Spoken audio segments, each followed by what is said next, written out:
이 아까 얘기 드렸던 이제 고객 주임의 실사를 하잖아요. 그 고객 주임의 실사는 실제 소유자 포함해서 간단하게 설명을 좀 드려볼게요. 여기서도 제가 강조하는 거는 이겁니다. 어디에 해당됩니까, 여기?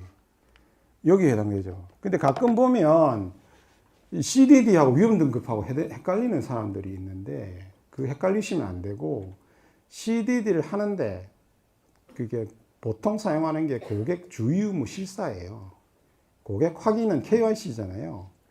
KYC Know Your Customer를 하는데 CDD를 하는 거는 실사하는 거예요. 자세히 본다는 거죠.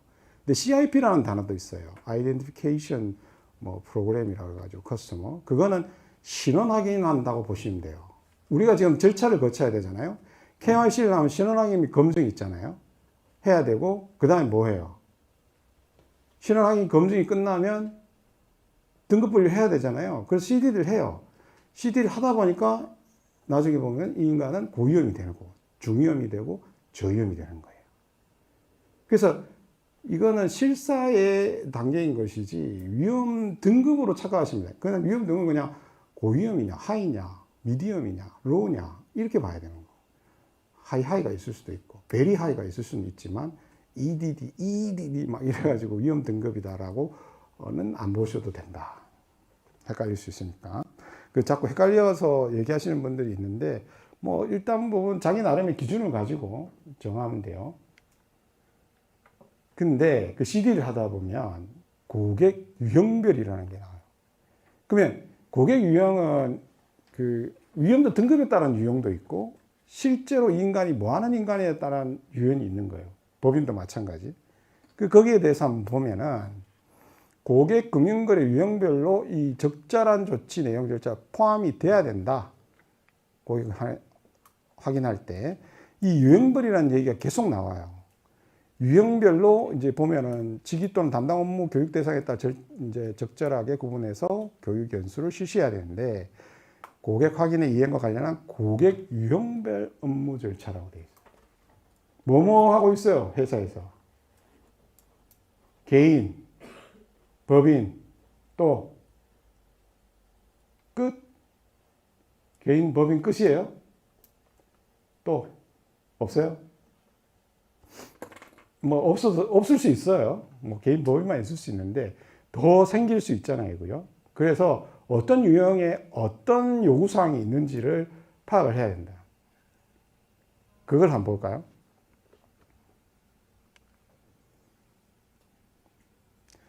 자, 여기 보면 업무 규정상 고객 유형을 평가하는데, 이런 애들은 뭐예요? 그냥 고위험이에요. 근데 위험을 평가하거나 유형별 평가를 할 때 거래 유형이나 빈도도 확인할 수 있게 돼 있죠. 그죠? 그러면 이 CDD 고객 주의무 실사를 유형별로 어떻게 가져가는지 실사례를 보면서 하면 제일 쉬울 거고, 법에 정해진 거는 있어요. 그죠? 카지노 환전업자, 소액성공업자, 대부업자는 제외했으니까 얘는 무조건 고위험이에요. 근데 얘들은 높은 고객, 여기에 이런 사람 있죠. 외국의 정치적 주요 인물. 이 사람 뭐 받아요? CDD 하면. 그냥 일반인하고 똑같아요? 이건 승인 정결권도 틀려요. 법에 규정되어 있는. 그럼 이 또 유형이 하나 분류됐어요. 그죠? 기근속상 이런 사람들, 비거주자. 아까 이제 그 케이스의 하나 중에 비거주자, 이런 것들, 거기 유형평가할 때 이런 것들 나오는데, 이것들을 봐야 된다. 그러면 예시를 한번 보죠. 개인인데 개인이면 뭐 요구해요? CDD 할 때. KYC라고 합시다. KYC 할 때 개인한테 제일 처음 하는 단계가 뭐라고 했어요? 실현 확인 및 검증. 네가 맞느냐? 위조 쓰고 있느냐? 그러면 앱에 타고 들어가서 행안부에 들어갔다 와서 이 신분증이 진위가 맞냐? 유효기에 남았냐? 이게 CIP라고 보통 얘기를 하긴 하는데, 어쨌든 실현 확인 및 검증이에요. 너가 맞네? 그러면 그 다음에 뭘 봐야 돼요? 직업이나 이런 거 볼 거 아니에요. 고위험인지, 업종이 뭔지. 그러면 고위험이면 뭐 또 추가적인 정보를 확인하라요. 뭐 받아요, 우리? 거래 목적? 그 원칙적으로 하면 뭐 거래 목적, 자금 원천 이런 걸 봤는데 원칙적으로 얘기하면 저 고위험 아니고 저위험이면 그런 거 안 봐도 돼요. 그렇잖아요. 나 뭐 그냥 기업에 다니는 대리인데 그냥 100만 원 넣고 맨날 거래하는데 뭐 자금 원천 월급이지 뭐 없잖아요. 뭘 원천을 원해? 근데 고위험으로 간다는 얘기는 자금 원천이 의심스러운 거예요. 그래서 받는 서류가 달라야 된다는 거예요. 그래서 유형별 절차를 갖춰야 된다는 건데 있을 수도 있고 없을 수도 있는데 저희 같은 경우에는 이제 아까 그 거래 빈도 이런 거 보잖아요.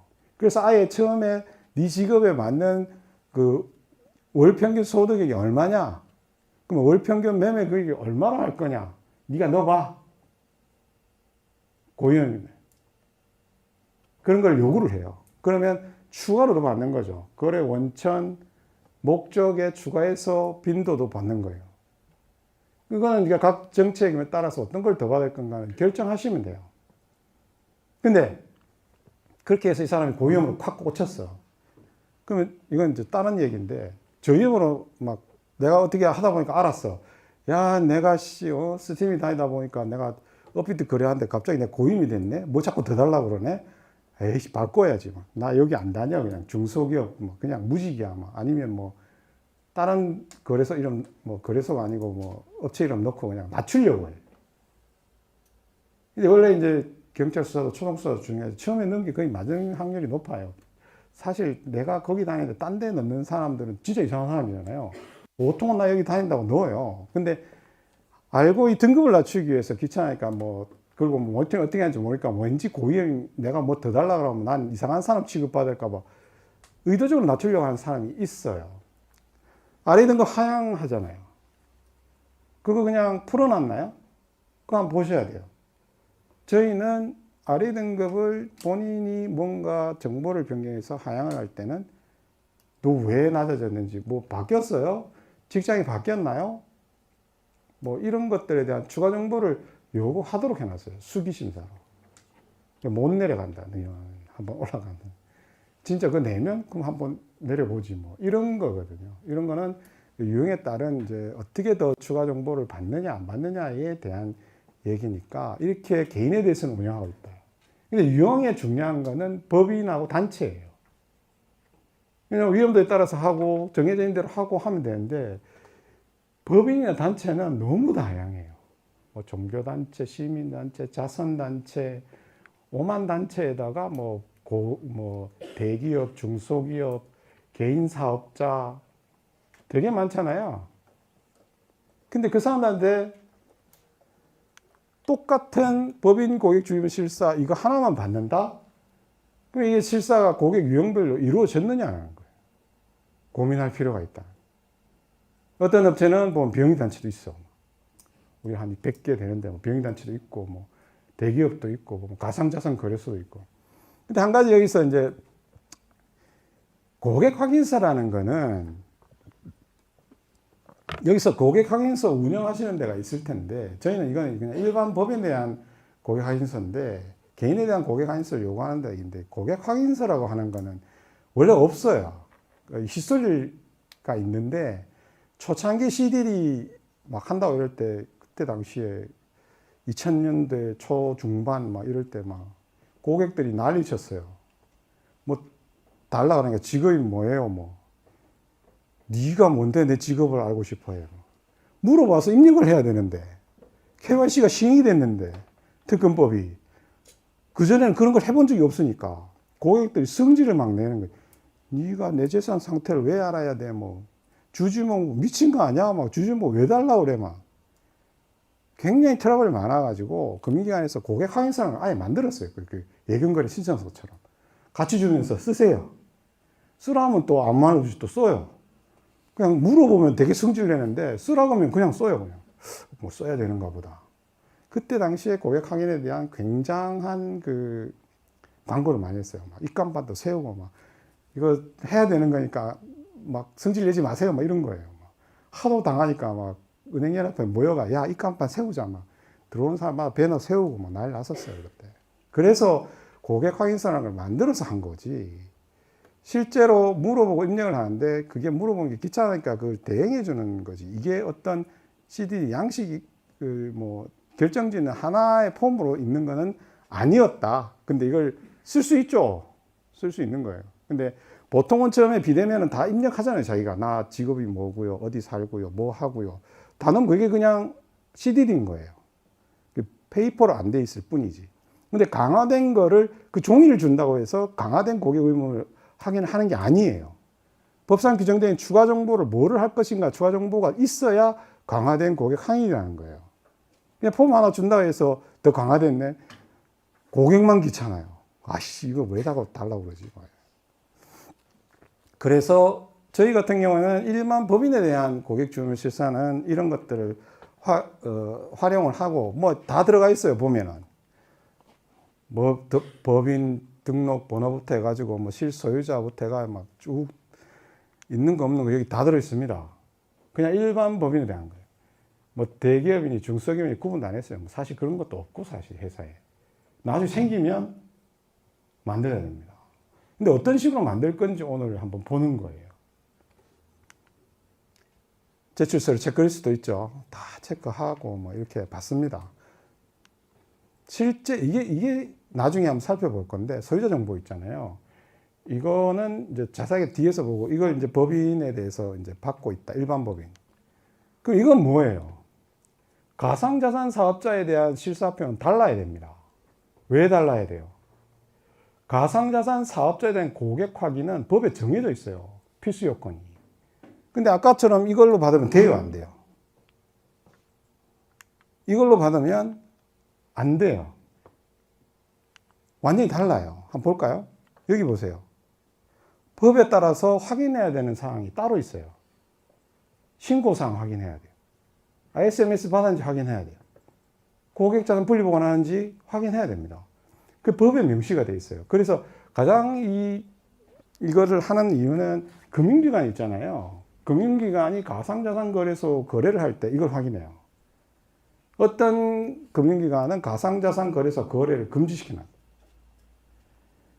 CBDDQ에 보면 그 금융기관에 대한 거거든요. Correspondent Banking Questionnaires 그 코레스 뱅크에 대한 CBDQ에 보면 가상자산에 대한 게 언급이 돼 있어요. 너희 금융기관은 가상자산 거래소와 거래하니 안 하니? prohibited니 allowed니 아니면 enhanced를 적용하니? 선택하게 돼 있어요. 우리가 이제 은행에 가보면 어떤 은행은 우리 가상자산 업자하고 거래 못해요. 안 터져. 그런 은행이 있습니다, 실제로. 근데 그 금융기관들이 가상자산 거래소 하려고 하면 법에 정해진 거를 따라야 돼요. 그래서 주임 실사표가 가상자산 거래소에는 달라야 됩니다. 신고 및 변경 의무사항에 대한 이행사항을 확인을 해야 돼요. 그 다음에 보면, 이거는 뭐 의무사항은 아닌데, 신고 수리증. 법 7조에 따라 신고, 변경 신고, 직원 말소에 관한 사항. 이거 확인해야 돼요. 그 다음에 예치금 회사 고지사항 구분하여 관리하는지. 이걸 확인하라라고 법에 정해져 있습니다. 그래서 그냥 일반 법인에 대한 고객 주의나 실사를 하면 안 돼요. 가상자산 사업자는 이걸 확인해야 됩니다. 여기 보면 ISMS 인증에 관한 사항까지 확인해라. 법에 정해져 있는 거 어기면 됩니까? 안 됩니까? 여기서 뭐 하나 삐고 나면요. 다른 거 아무리 해봐야 소용없어요. 그냥 여기서 끝났어요. 그죠? 여기서 끝내야 됩니다. 저 중에 없다? 우리 거래 못합니다. 끝내야 됩니다. 디폴트 값은 반드시 지켜야 되는 거예요. 그래서 이거에 다 되면 나머지를 보는 거죠. 그때 가서 뭐 실수요자도 보고 뭐도 보고 하는 거예요. 여기서 삐고 나는데 실수요자 아무리 찾고 있으면 뭐 하겠어요. 끝났지. 그래서 법이 정해진 사항은 반드시 확인을 해야 되는 것들이 있기 때문에 일률적이지 않다. 주의무 실사가 일률적이지 않다. 그건 명심하셔야 됩니다. 나중에 미신고 가상자산 거래소 거래했니 하면서 심하게 두드려 맞아요. 그러면 또 볼까요? 공인에 대해서 볼까요? 그냥 일반인하고 다르잖아요. 공인은 정치적 주요 인물이나 사회적으로 되게 명망이 높은 사람들을 공인이라는데 그런 사람들이 또 되게 심하게 자금 세탁을 하거나 불법 자금 운용하는 게 맞아요. 옛날에 사우디 왕자님이 뭐 국제은행을 통해서 심하게 돈 보냈다가 미국 청문회에서 그 은행 불러가지고 너 이거 한다는데 왜 제대로 안 했어? 뭐. 근데 뭐 공인에 대해서는 우리나라 법은 어떻게 되어 있습니까? 우리가 상호평가하면 지역별 상호평가하면 뮤추얼 이버리에이션 했을 때 우리가 공인에 대해서는 partially compliant로 되어 있어요. 그죠? 왜? 내국 공인은 안 하거든. 펩스. politically exposed person이라는 정치인들에 대해서 내국인에 대해서는 규정이 없어요, 법에. 그러니까 외국인만 하잖아요. 저희는 외국인 거래 못 해요. 사실 필요 없어, 사실은. 근데 지금 압박이 들어오잖아요. 너는 왜 내국 공인들은 안 하니? 근데 글로벌 금융기관들은 이 정치적 주요인 펩스뿐만이 아니라 소위 얘기하는 이제 종교단체 지도자들, 우리 같은 천주교 저 높으신 분 이런 분들도 다 이런 시니어 퍼블릭 피겨라고 해가지고 공인으로 보고 관리를 해요. 원래 그런 사람들, 높은 자리에 있는 사람들 대부분은 참 좋은 사람들인데 일부 자기의 권력을 이용해서 자금을 세탁하는 경우가 있어요. 그래서 이 사람들에서는 되게 자세히 물어봐야 됩니다. 특징적인 것들은 뭐 이런 것들이에요. 가상자산 제공할 서비스가 이 사람 뭐 하려고 하는지, 뭐 NFT 하려고 하는지, 아니면 뭐 매매를 하려고 하는지, 여기 없으면 뭐 다른 거 기재를 해야 돼요. 근데 이 고객 확인 상세 정보에 보면 요구사항 일반인하고 틀려요. 보시면은 전직이냐, 현직이냐, 이게 막 선출직이냐, 임명직이냐, 되게 자세히 close person이라 이런 사람 관련된 자식도 다 이거 해야 돼요. 그죠? 원래 국제 기준이 그렇습니다. 그래서 요구사항이 달라요. 그래서 고객 유형별 고객 주율 실사를 만들어 놔야 된다. 나중에 국내 들어가면 이제 반드시 필요한 거고, 국내 아시겠지만 뭐 국회의원도 뭐 거래소 거래하고 뭐 그러잖아요. 그 사람 불러가지고 저 받아야 돼요. 그리고 고위 경영지 승인 받아야 됩니다. 근데 그건 정책일 수 있어요. 우리는 할 거예요. 이러면 하면 돼요. 근데 다들 잘 안 하죠. 욕 들어먹을까봐. 왜? 또 이런 얘기 하면 안 되는데, 국회의원들 본인들이 해당이 되기 때문에 입법을 안 해요. 이러면 또 전화 와서 욕할 것 같은데. 어쨌든, FATF에서 굉장히 밀어붙이고 있는 상황이고, 일반 AML 하는 쪽에서도 해야 된다. 실제로 국내 금융기관, 외국계는 다 합니다. 다 해요. 왜냐하면 거기는 국내도 지켜야 되지만 본사 규정도 지켜야 되기 때문에 강화된 걸 지키게 돼 있고, 실제로 거기 관보에 들어가서 재산사항 공개되는 사람들 다 SPF나 펩스로 보고 리스트 관리하고 있어요. 그래서 다 승인 받아요. 그래서 예전에 모 장관님께서 모 은행 지점에 가가지고 카드 하나 발급해서 줄 서서 기다리시거든요. 오늘 안 됩니다. 승인 받아야 돼요. 아, 예? 그러고 가세요. 거기서 내가 장관인데 바로 발급해줘야지 이랬다가 이제 문제가 되잖아요. 그래서 실제 그렇게 하고 있는 데도 있고, 그 장관님은 조용히 기다리셨다가 받을 거 승인 다 받아서 하셨어요, 실제로. 근데 우리나라도 먼 미래는 아니지만 그 FATF 상호평가에서 항상 그게 fully compliant 안 나오기 때문에 지금 이 평가 받을 때마다 챌린지가 되는 상황이라서 하게 될 거예요. 그래서 유형에 따라서 이런 전현직부터 해가지고 여기 보면 이 해당 공인 자산 출처 같은 것, 어떻게 이 사람이 막 광급공사 많이 수주하는 사람인지, 그런 이권 관계가 많은 데들이 있어요. 보면 막 국토부 허가해 주는데 뭐 이런 데들 있잖아요. 그런 데는 더 위험한 거죠. 그럼 가급적 승인을 늦게 해줘가지고 지치게 만든다든지, 그러면 또 난리 칠 수 있게 절차대로 안 하고 말이야 이러면서 얘기할 수는 있는데, 어쨌든 간에 그런 어떤 평판, 가족 배경, 직위 이런 것들을 다 받아야 된다. 그렇게 해서 중대한 위험이 있는지 없는지 총평도 쓰고 작성일자 기록하고 이런 것들. 지금 저희 부정적 뉴스 뜨는 사람들 있잖아요. 매주 그 뉴스 조회해가지고 다 유지 리스트 등록하는 데가 있어요.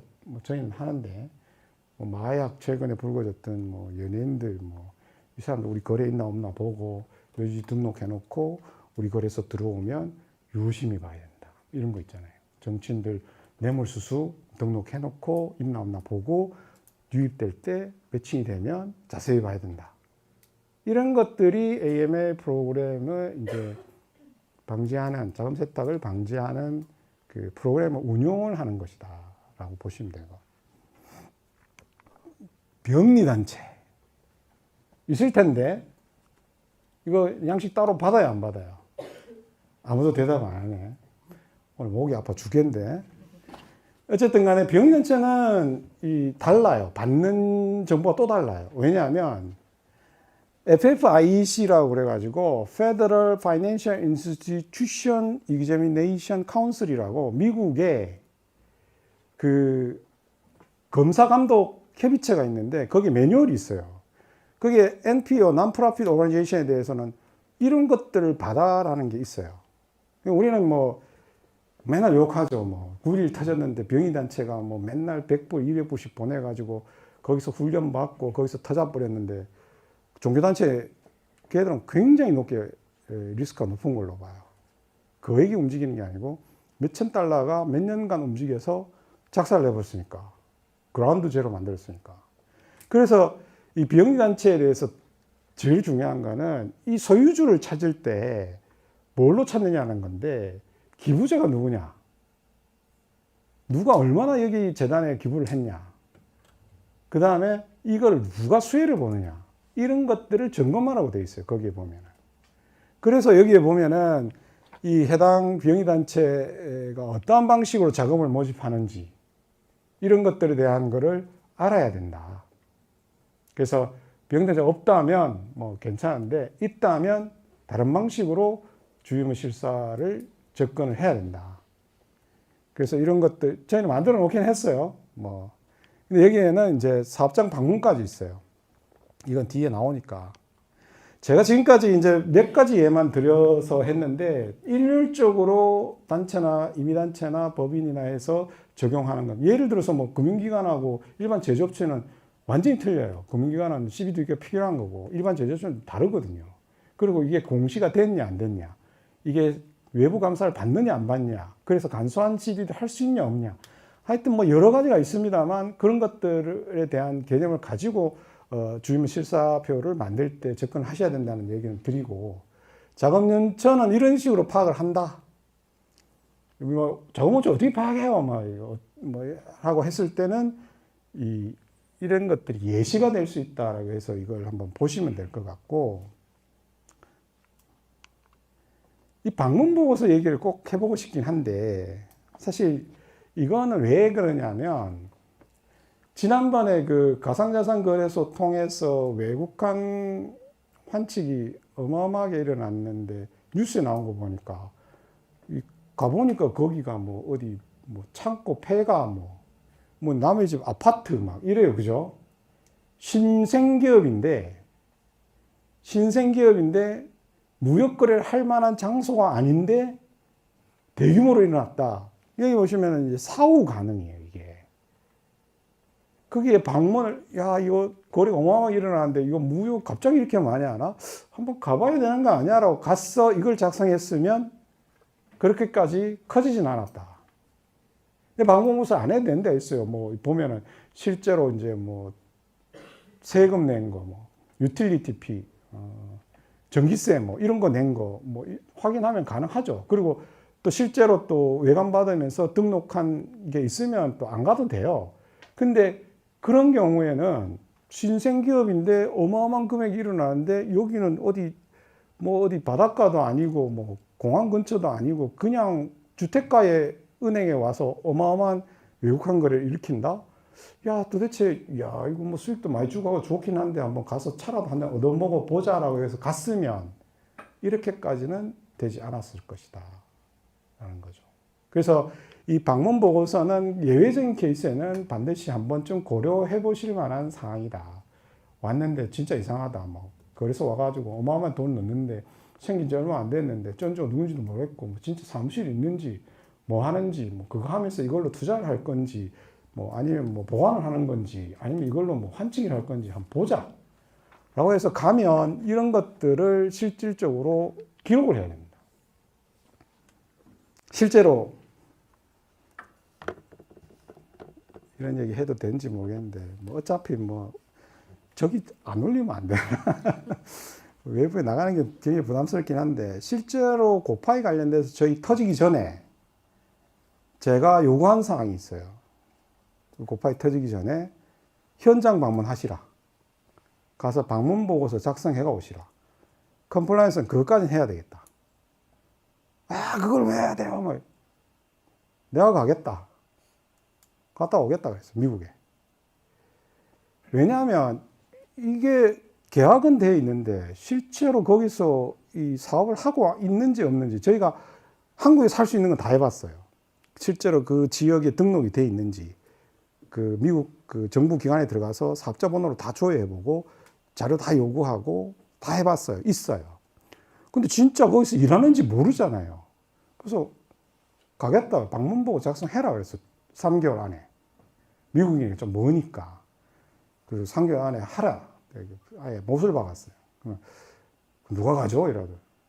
내가 뭐 갔다 오시죠? 뭐 가라면 가지. 근데 마침 그때 이제 임원진들이 미국을 방문할 일이 있어서 서부에 방문인데 동부까지 날아가서 거기 사무실에 가서 방문 보고 작성한 거예요. 사진도 찍고 막 이렇게 웃으면서 사진도 보내주시고. 컴플라이언스는 실제 확인까지 하고 파이낸셜 스테이트먼트까지 거기서 받아왔어요. 최선을 다했어 사실은. 근데 뭐 FTT지 어떻게 알았겠어요. 근데 그렇게까지 해야 왜 그런 판단, 이건 위험할 수 있다라는 판단을 한 거잖아요. 컴플라이언스 쪽에서는. 그러면 컴플라이언스는 되어 있는 계약 관계를 바로 종료할 수가 없어요.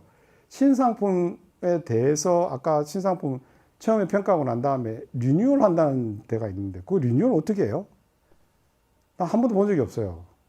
출시된 거는 계약 관계로 굴러가기 때문에 다시 평가해봐야 남는 건 뭐예요? 일몰이에요. 그 상품이 없애는 거예요. 계속 기다려가지고 계약 관계 종료될 때까지 줄여나가고 없애는 거예요. 이거를 위험평가 올해 했고 내년에 해가지고 내년에 고위험 나왔네 갑자기?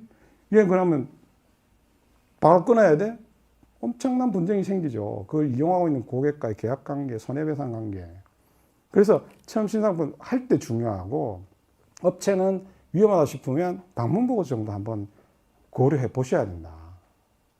라는 거를 제안을 하는 거지. 이래 하라는 얘기는 아닙니다. 어디 가서 뭐 조수 저래라 했다고 해가지고 해야 된다 했다고 싸우지 마시고 필요하면 고려해 보시라. 이게 실소유자인데 아까 얘기했던 실소유자 보면은 이게 이제 에이블에서 이제 그 보통 컨설팅 하면 이렇게 만들어줘요. 이렇게 보면 25% 이상 최대 지분 소유자, 임원, 단체, 지배. 근데 우리 규정이 엄청 자세하게 돼 있어요. 보면 시행령 10조에 보면 1호에 해당하는 사람을 확인할 수 없는 경우에는 2호에 해당하는 사람. 2호에 해당하는 사람을 확인할 수 없을 때는 3호에 해당하는 사람. 그래서 이렇게 만들어 놓은 거예요. 근데 내용은 뭐 아시겠지만 25%. 근데 이것도 법에 정해져 있기 때문에 여기 정해져 있잖아요. 이걸 따르면 돼요. 근데 더 하는 금융기관들은 많죠. 10% 이상 다 하는 데 많아요. 그래서 결국은 뭐냐? 이걸 왜 하느냐는 거예요. 이상한 놈이 숨어 있는 거를 끄집어내라는 거예요. 진짜 아무것도 주식 하나도 없으면 마지막에 뭐라고 돼 있어요? 사실상 지배하는 사람. 주식 하나도 없고 아무것도 없는데 그 사람 한마디면 대표이사가 갈려. 그건 어떻게 파악할 수 있어요? 그건 직원들이 알 수 있어요. 그것도 측근들. 그렇게 얘기를 하면 그 사람 실소유자가 맞는 거예요. 근데 이런 게 워낙에 제대로 투명하게 안 되기 때문에 문제가 되는 거예요. 그래서 이 순서대로 간다. 여러분들 실소유자 법인 파악할 때 25% 이상 여기 100분의 25. 그 다음에 이 어느 해당한 사람. 출자 지분수가 25가 없어. 출자 지분수가 가장 많은 사람. 그러면 나머지 막 자기네들끼리 얘기해서 막 과반수를 선임한 주주, 작은데 야야야 저 사람 임명하자라고 한 사람, 그 사람이 실제 소유자라는 얘기고, 단독으로도 그렇고. 근데 이제 그 사실상 지배자, 이건 뭐 되게 이 정량적이지 않잖아요. 정성적인 부분이에요. 그래서 이런 부분이 있는 거예요. 그리고 여기 보면, 그래서 보면 그 다음에 보면 법인 또는 단체의 대표자, 그래도 못 찾아. 여기에 막 다 해당이 안 돼, 못 찾아. 그러면 단체의 대표자. 그리고 영향력을 행사할 수 있는 사람. 이런 거는, 야, 이거 25% 했어, 안 했어? 실제 소유자는 이 사람인데, 이 사람 지분이 없는데, 이렇게 얘기하면 이걸 얘기하셔야 돼요. 지분이 없는데 이 사람이 왜 실제 소유자야? 아, 이렇게 돼 있잖아요. 그죠? 그냥, 그러네요? 이러면 안 된다는 얘기예요. 근데 실제로 그런 얘기 했어요. 서류는 다 받았는데, 전산에 왜 한 명밖에 임명 안 했어? 전산에 하나밖에 없었어요. 근데, 공교롭게도 두 사람이 있었는데, 똑같은 지분에 있었는데, 거기 온 직원이 이 사람이 실제 소유자예요. 라고 얘기한 거예요. 그럼 그 사람이 맞는 거거든요. 그렇다 해서 뭐 서류를 안 받은 건 아니고 다 받았으니까, 뭐 전산에도요, 여러 명 넣을 수 있게 해놓으세요. 그 검사 받는 거 할 때 뭐라 하더라고요. 그런 상황이었다, 실제 소유자. 그러면 이 실제 소유자에 대한 것들이 이제 어떻게 되냐를 봤는데, 국제 동향을 한번 볼 필요가 있겠죠. 이 미국이에요. 보이라고 해놨는데, Beneficial Ownership Information이라는 거를, 이런 핀센의 이 웹사이트를 만들었어요. 이 뭐 하는 데냐면, 실제 소유자를 등록해라. 라고, 이제, 이게 보면 2024년 1월 1일부터 등록해야 됩니다. 2024년 1월 1일 이전에 설립한 데는 2025년 1월 1일 이전에 등록하고, 2024년 1월 1일 이후에 설립된 법인은 30일 이내에 등록하도록 얘들이 아예 만들었어요. 이거 한번 볼까요? 되게 신기한 게 하나 있는데, 그 미국 핀센에 전에 5월 달에 강의 들으신 분, 제가 핀센에 자기 개인 메일 등록하라고, 이거 다 날라와요. 메일로. 그 등록해 보시면 트렌드를 파악할 수 있는데, 여기 보면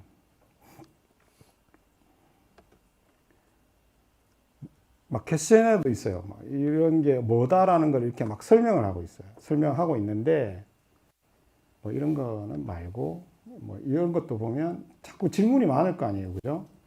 그러니까 누가 등록해야 되는 거냐? 막 대기업들은 아니에요. 막 조그만 애들, 스몰이라고 그러더라고요.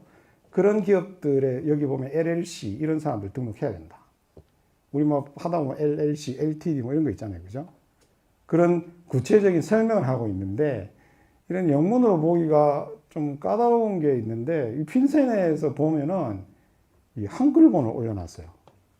이 AI가 번역한 것 같은데 굉장히 어색한 그 번역 있잖아요. 이렇게 올려가 있어요. 핀센 그 홈페이지 들어가면. 이런 것들이 트렌드다. 그렇게 해서 여기 보면은 뭐 자세하게 우리 회사는 수익 소유자를 신고해야 하나요? 뭐 이런 것들이 쭉 나와요. 근데 또 하나 더 볼까요, 그러면? 이 이유는 보리스 시스템이 있어요. EU에 가입한 그 사람들은 실제 소유자를 등록해. 이게 왜 실제 소유자를 국가가 관리를 하겠다는 거잖아요. 하도 숨어 있는 사람이 많으니까 투명하게 한번 해보자. 등록해라. 등록 안 하면 어떻게 되겠어요, 쟤들은? 별 말은 안 하는데 뒤졌어. 경고를 주는 거예요. 그래서 무조건 신고해라. 실소유자가 누군지. 그러면 이게 금융기관이나 이런 데 제공이 되면 얼마나 편하겠어요, 실소유자 파악하기가. 이건 EU에서 보리스 시스템이라고 있는데, 저 밑에 보면은 각국의 그 조회할 수 있는 웹사이트들이 있어요. 들어가 봤는데, 전에 우리 조회도 해보고 했어요. 뭐 루이비통은 어디 실소유자가 누굴까? 뭐 이러면서 들어가 보기도 했는데, 어떤 사이트는 유료예요. 그 어느 나라는 유료, 어느 나라는 무료. 뭐 어디까지 정보를 제공할 건지 또 유료무료. 자본주의 사회 돈으로 그냥 다 그냥 벌겠다는 이런 것들이 지금은 그 트렌드다. 그러면 우리나라도 실소유자 관련돼서 언젠가는 정부가 이런 것들을 도입하지 않을까라는 생각을 가지고 있으니까 국제사회는 이렇게 흘러가고 있구나라는 것을 인지하시면 되고, 끝으로 이 오펙 50% 룰에 대해서 이게 사람들이 가끔 저한테 질문을 하는데 50% 룰하고 실소유자 룰하고 그 퍼센테이지하고 헷갈려서 생각하시는 것 같아요. 그래서 막 실소유자 계산할 때 우리가 막 곱하기 막 해가 이 사람은 다중구조의 그 소유 개념이 있을 때 이 사람의 여러 사람들이 갖고 있는 퍼센테이지 계산할 때 막 곱하기 해가지고 막 이렇게 계산을 하거든요. 그거랑 이거는요, 그냥 50%예요. 블러드 펄슨이 어떤 기업의 50%를 가지고 있느냐, 안 가지고 있느냐. 그러면 가지고 있으면 그 소유, 블러드 펄슨이 A라는 엔티티의 50%를 가지고 있으면 이 A라는 엔티티도 거래를 못 한다는 거예요. 그건 지배구조의 얘기예요. 실제 소유자를 파악하는 게 아니고. 50.1이면 그냥 50% 플러스 한 주면 그냥 그 기업을 움직일 수 있잖아요. 그래서 이 보면은 다 그래요. 저기 옆에다가 막 써놨잖아요. 블러드 펄슨 X는 50%를 가지고 있는데 B사에 이 곱하기 하면 어떻게 돼요? 25%예요, 그냥. 그거 적용해서 블러드 펄슨을 적용할 거냐? 다른 얘기잖아요. 헷갈리면 안 된다는 거예요. 왜 50% 룰이냐는 거예요. 저기 나와 있는 저 내용은 이거 그냥 오펙에 들어가면 이대로 있어요. 50% 룰 치면요, 이 사례 5가지가 그냥 나와요.